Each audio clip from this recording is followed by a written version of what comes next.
다속 영모의 생명의 말씀 다속 강의 제37강 소가를 밝혀야 사람 노릇을 할 수 있다.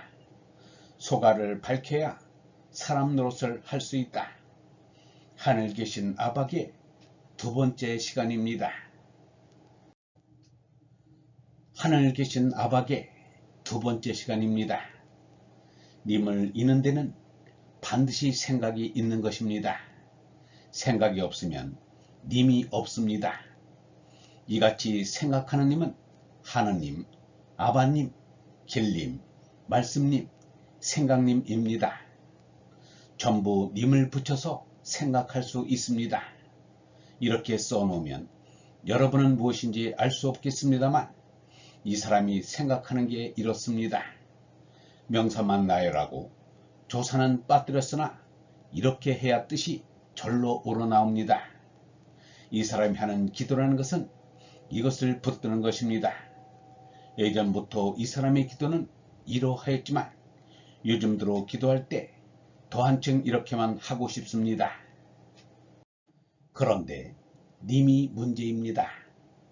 여자는 어려서 아버지를 쫓고 혼이 난 다음에는 남편을 쫓고 존중합니다. 과거의 역사를 잠깐 보면 그렇게 하는 것이 불공평하다여 남녀의 위치를 바꾸어 본 일도 있습니다.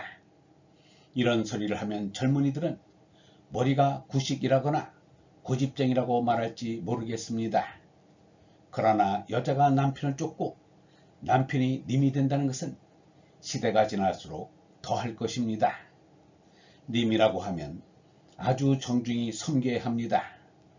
유교에서는 부모 섬기기를 강조합니다. 원래는 가령 여자가 시집을 가서 남편을 둘도 없이 섬기느라 친정 아버지가 돌아가시는 것도 못 보고 끝까지 섬기지 못했다면 그처럼 불효한 딸자식은 없다고 하였습니다. 그런데 시집가면 을의 출가 애인이라 해서 남이 되는 것으로 알게 되었습니다. 그런 뜻이 더 한층 강조되어 백리 밖으로 출가한 여자는 친정에 오지 않아도 좋다는 말이 되었습니다. 실상 부인이 바깥 출입을 하지 않는 것이 미덕으로 여겨지기도 했습니다. 가까운 데면 몰라도 백리나 떨어진 곳이라면 바깥 구경도 제대로 하지 못하는 여자가 친정 부모의 상을 다한다 해도 실상 가보지 못했을 것입니다. 이렇게 보면 여자가 친정을 내버리고 간 것만은 사실이 됩니다. 이것을 보면 이 세상에서 일어나는 일은 절대라는 게 없습니다. 상대적이며 무척 변동을 부리는 것을 알 수 있습니다. 절대 진리는 하늘 위에 있기에 우리는 중간에서 그 절대를 쫓아 올라가야 합니다. 절대가 아닌 것은 생각하지 말고 지상의 것은 거의 전부 헐헐 벗어버리고 하나를 생각하여야 합니다. 하나의 님을 찾아가는 것이 우리들입니다. 절대의 진리를 위해서는 내버릴 것은 다 내버려야 합니다. 이런 것은 다 어디서 나오는 것이겠습니까? 다 님을 생각하기 때문에 나오는 것입니다. 생을 가진 자는 영원히 사랑을 추구하여 나갑니다. 애는 영원한 사랑 애입니다. 이 세상이 되고 안 되고는 영원한 님을 찾는 사랑의 힘을 갖느냐 못 갖느냐에 달려 있습니다. 하늘 계신 아박의 이름만 거룩길 말씀님 생각이니이다. 몇 가지 생각이 있는 게 아닙니다. 하늘이라고 하면 이상의 여러 뜻을 다 포함합니다. 다 하나의 생각, 허공의 생각뿐입니다. 로고스가 만물을 창조했다고 할 때 로고스는 생각을 가리킵니다. 생각은 말입니다. 말이 로고스라는 것은 이 사람이 늘 말하는 것입니다. 말씀은 진리이고 진리는 생각하지 않고서는 알 수 없습니다. 이 생각이 성경에 들어가서는 사랑, 유교에 가서는 길 또는 도, 불교에 가서는 법이 된 것입니다. 로고스, 아트만 모두 생각입니다. 유신론이나 유물론 자체도 생각하지 않고서는 나오지 않는 것이니 다 생각의 한 방편일 뿐 별다른 게 아닙니다. 미완된 원고라고 하겠습니다. 하늘에 계신 우리 아버지의 이름을 거룩하게 하신다는 말은 이 사람이 말하는 것과 같은 것으로 그 뜻은 영광을 받으라는 것입니다. 이 세상의 모든 존재가 하늘로 귀일하여 하늘을 영광스럽게 기리고 찬양한다는 말입니다. 이것을 이 사람이 줄여서 이와 같이 말한 것입니다. 하늘이 아무리 영광을 받고 그 이름이 존귀하게 있다 하더라도 그 아들된 내가 하늘과 닿지 않고 거기에 이르지 않으면 상관이 없는 것이 되고 맙니다. 아담이 이름을 짓지 않았으면 만물이 상관없는 게 되었을 거라는 말처럼 이를 것에 내가 이르지 않으면 상관없는 것이 됩니다.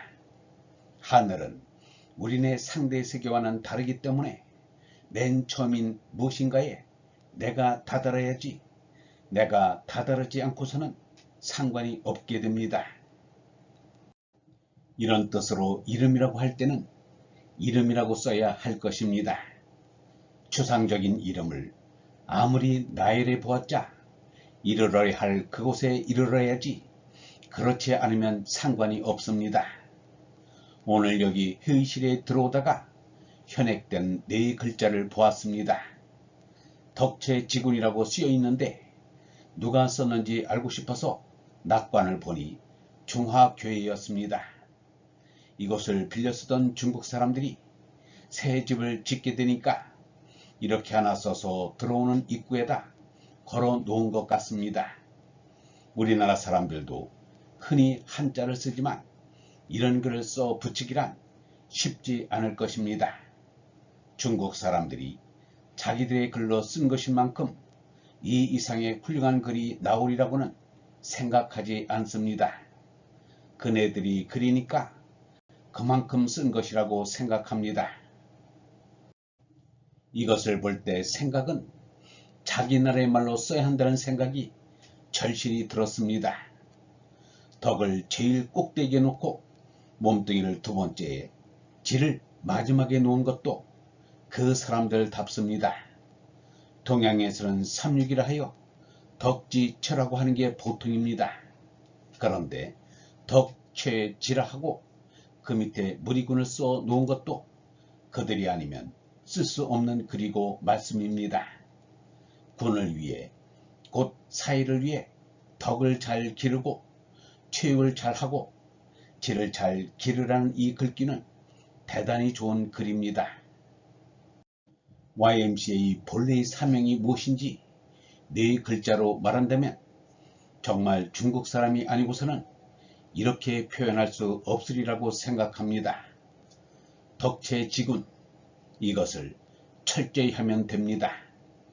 특히 채를 글 가운데 놓은 것은 대단히 조리가 있어 보입니다. 이 구호가 YMCA 창립 당시부터 널리 회자되었다면 사회가 좋은 쪽으로 더 많이 변했을 거라는 생각이 듭니다.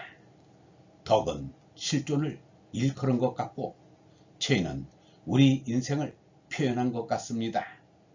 덕의 총체는 지군의 뜻도 되고 덕을 힘써 하라는 뜻으로도 보입니다. 채가 가운데에 있음으로써 참 좋게 보이지 않습니까? 아바게라는 것도 이름인데 요새같이 이름을 함부로 부르는 시대도 없으리라고 생각합니다. 무슨 부흥회라는 장소에서 실로 놀랍도록 주를 찾고 아버지를 찾습니다. 그러나 결코 하늘의 경지에 자기 몸뚱이를 갖다 놓으려는 것이 아닙니다.